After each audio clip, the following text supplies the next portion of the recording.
Labas rytas. Šiandien apie jūsų klausimą. Ar verta sportuoti tada, kai tingisi, kai nesinori? Ar kaip tik čia ženklas, kad galbūt mes per daug sportavome ir norisi pailsėti? Čia labai dažnas atvejis, kai mes gyvenime užsibrėžiam kažkokį tai tikslą, susigalvom, kad kažko tai norim, kažkas mums būtų naudinga įtraukti į mūsų gyvenimą. Ir tada vykdyme atsiranda dvejonių, tokių kaip šiandien pavargau, ar tikrai turiu daryti per prievartą, jeigu jaučiuosi pavargusi. Pavyzdžiui, ar turiu sportuoti per prievartą, jeigu jaučiuosi pavargus. Arba galbūt, nežinau, aš nusprendžiau maitinti sveikiau ir ateina mintis, bet jau 3 dienas maitinausi sveikai ir kodėl šiandien negaliu sau leisti kažkokios tai pramogos, kuri bus skanesnė, bet ne tokia sveika. Juk nuo vieno karto, nuo vienos dienos nieks nepasikeis. Ir iš tikrųjų esmė tikriausiai ne tame, kad nuo vieno karto kažkas pasikeičia, o mes tarsi viduje susidvejiname ir nebežinome, ko klausyti viduje. Kai priimame sprendimą kažką daryti, atrodo labai logiškas sprendimas. Ir tuo momentu, kai nenorime to daryti, tai irgi atrodo logiškas sprendimas. Mes jam surandame labai daug logiškų paaiškinimų, kodėl turėtume to nedaryti. Tai noriu atkreipti dėmesį į tokį dalyką. Mes nuolat dienoje pereiname, tarsi būtų takelis ir vienam takelio gale būtų mūsų primityvios smegenys ir kitam takelio gale būtų mūsų modernios smegenys. Kitaip tariant, vienos, kurios atsakingos tik tai už gyvenimą ir kitos, kurios atsakingos už tai, kas mums gerai ne tik išgyvenant, bet ilgesnėme laikotarpyje, ilgesnėje laiko perspektyvoje. Tos smegenys, kurios atsakingos tik už išgyvenimą, jos turi pagrindinius iš esmės 3 kriterijus. Bet kokiu atveju vengti skausmo ir nepatogumo ar diskomforto, siekti malonumo ir tausoti energiją. Todėl, kad tai laikai, kai tos smegenys formavo, buvo tie seni laikai, patys pirmieji žmonių laikai, kai mes turėjom labai greitai apsižvalgyti šonus, išbėgti į mišką, susimedžioti kažką pavalgyti, grįžti atgal į stovyklą ir gyventi tol, kol aš maisto turiu, ir tada vėl išbėgu į mišką, nes ten pilna pavojų, vėl greitai kažką susimedžioju ir vėl čia grįžtu atgal. Ir visą tą laiką taupuojam energiją, nes gyvenimo sąlygos labai skurdžios, tai yra aš neturiu galbūt net namų, gyvenu lauke, reikia nuolat šildytis prie laužo, tai energiją aš turiu taupyti, nes mano gyvenimo sąlygos gana atšiaurios. Ir man energijos nuolat reikia, tiek išgyventi, tiek sušildyti save, tiek maisto savo kažkur tai parsinešti, tiek apsiginti nuo priešų, tai aš nuolat turiu tausoti energiją. Mano tikslas yra kuo mažiau išleisti energijos tam, kam aš turiu pasidaryti.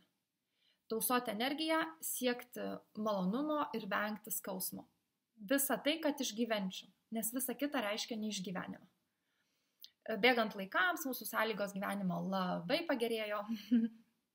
Ir dabar mes turime taip pat ir viršutinę smegenų dalį, kuri atsakinga už visai kitus dalykus, ne už išgyvenimo, kaip tik už savirealizaciją, už loginį mąstymą, už kritinį mąstymą, už emocijų reguliaciją, už sprendimų priėmimą. Ir ta smegenų dalis, ta viršutinė, jinai turi visai kitus kriterijus. Jinai kaip tik mus stumia į diskomforto zoną tam tikrą prasme. Jinai kaip tik mums bando įrodyti, kad tai, kad skauda, nereiškia, kad yra kažkas blogai. Jeigu tu nori sustiprėti ir į sporto klubą, ar tu ten keli svarmenis, svorius, tai, kad tau skauda, tai nereiškia, kad blogai, tai reiškia kaip tik geras ženklas, kad tu esi sustiprėjimo kelyje. Nes pirmą kartą pakėlus svorį, mes jaučiam tą svorį, jis mums yra tikrai stiprus ir nepatogus svarbiausia. Bet jeigu aš tai darau savaitę, aš jaučiu, kaip mano ranka gali tą svorį kelti, be didelio diskomforto ir mano ranka sustiprėjo to svorio dėka.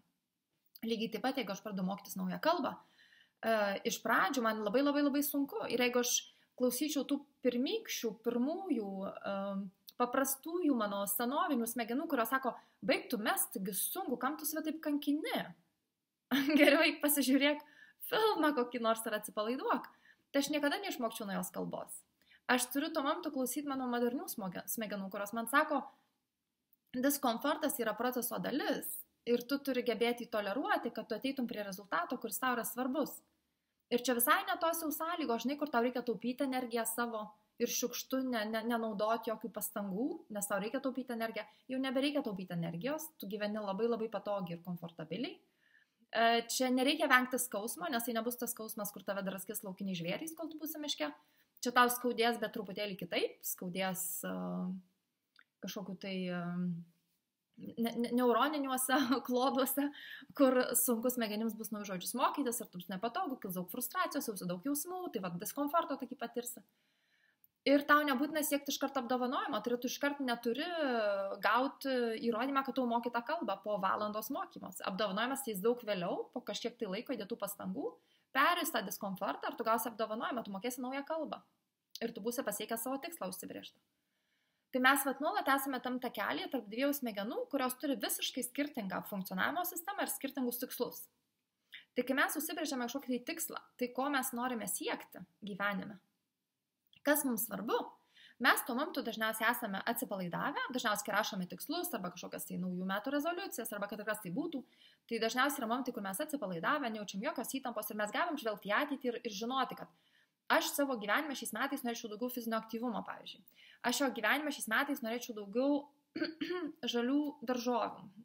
Aš šiais metais savo gyvenime norėčiau daugiau iššūkių, daugiau naujo mokymosi galbūt, daugiau knygų, daugiau vaikščiojimo, daugiau kelionių, daugiau gyvūnų, visai nesvarbu.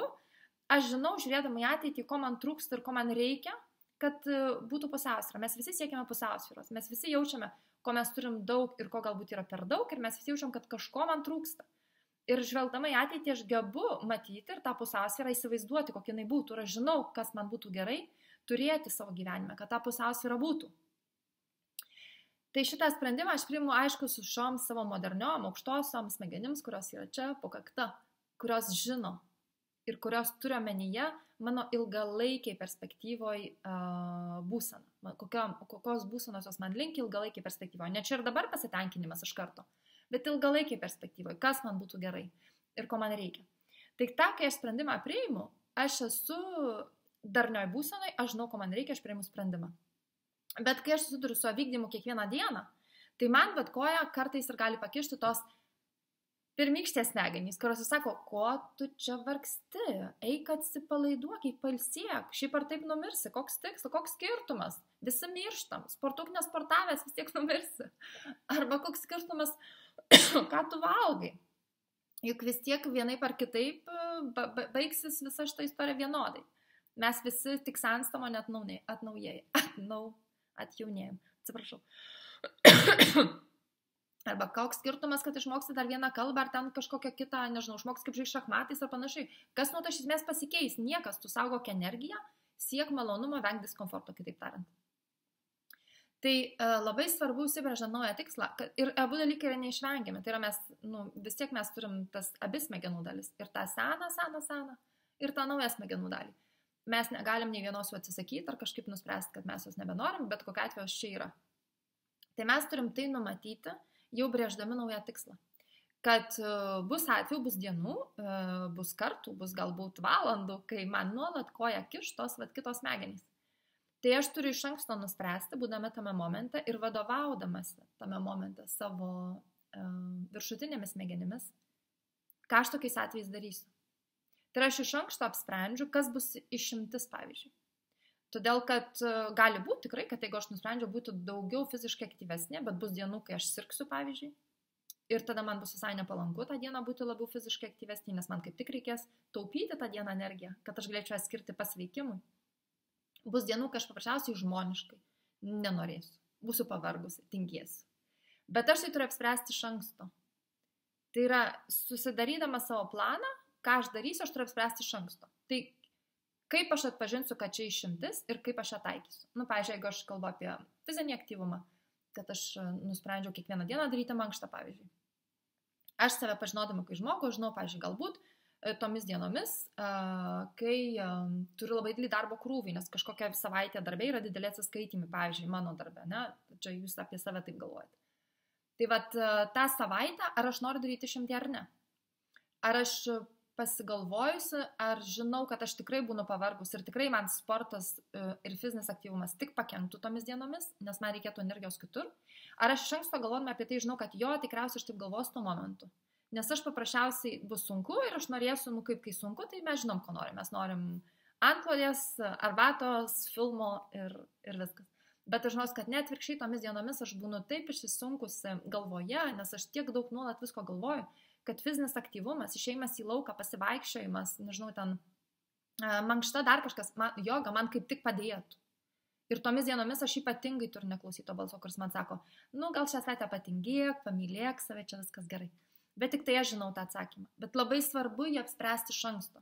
Aš iš anksto, užsibrėždama tikslą, ką darysiu, aš apsprendžiu išimtis. Kas bus išimtis?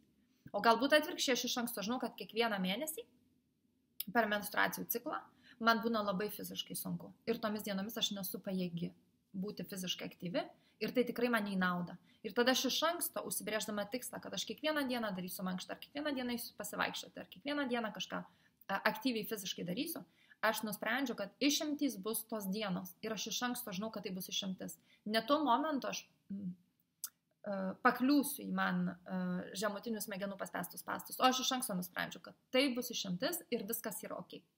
Nebent aš tą dieną jausiuosi geriau ir nuspręsiu, kad aš tą dieną noriu sportuoti. Tai, kad nepakliūti iš tus nuolatinius spąstus, tarp tų dviejų smegenų, kurios turi visiškai du skirtingus tikslus. Mes iš anksto turime apspręsti, kas sudarys išimtis, aš jas iš anksto įsivardinu ir atpažįstu.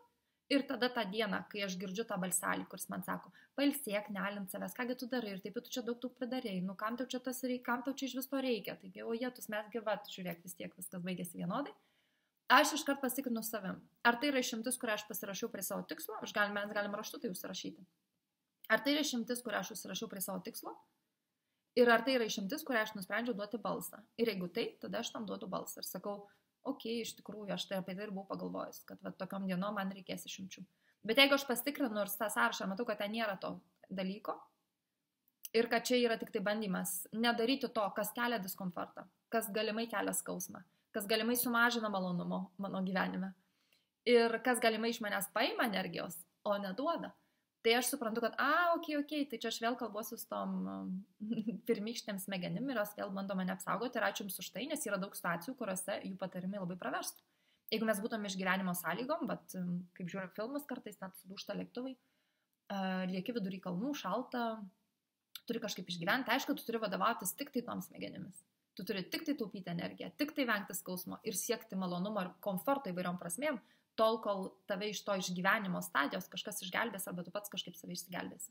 Tai ačiū Dievui, kad mes tas smegenis turim tik tai mūsų moderniais laikais ir kai mes norime siekti tikslų, jos mums dažnai kiša koją, nes jos visai ne tuos prioritetus turi. Tai numatyti išimtis iš anksto ir jas apspręsti iš anksto ir žinoti, koks balsas jums galvoj kalba, su kuo jūs tuo metu kalbatės. Kad atpažintumėt, ar čia tai išimtis, kurią aš validavau su savo aukštesniosioms smegenims iš anksto, ar tai yra išimtis, kurią man kužda tos kitos smegenėlės, kad tik tai aš eičiau ir duočiau savo čia ir dabar pasitenkinimo. Šokolado, kokio nors ten poilsio, pasigulėjimo, savęs gailėjimo galbūt, bet įsivaizdavimo, kad aš save iš tikrųjų myliu, kad leidau savo kažko tai visą savaitę nebedaryti, ar jau po to aš vis nustoti daryti, nes tai kam jau čia ir save varginti ir taip mes jau visi pavargę. Kad atpažintumėm, paprasčiausiai, kad žinotumėm ir atpažintumėm, tam reikia numatyti iš anksto. Iki ir jeigu norit daugiau tokių įžvalgų ir diskusijų, tai žinote, kur mane rasti, grupėje Augantys tėvai, nuorodą galite rasti visur, tinklapyje tėvairyšio.lt, po šitų video tikriausiai irgi yra nuoroda, paspaudę paiešką Facebook'e, Augantys tėvai rasite nuorodą į grupę. Iki.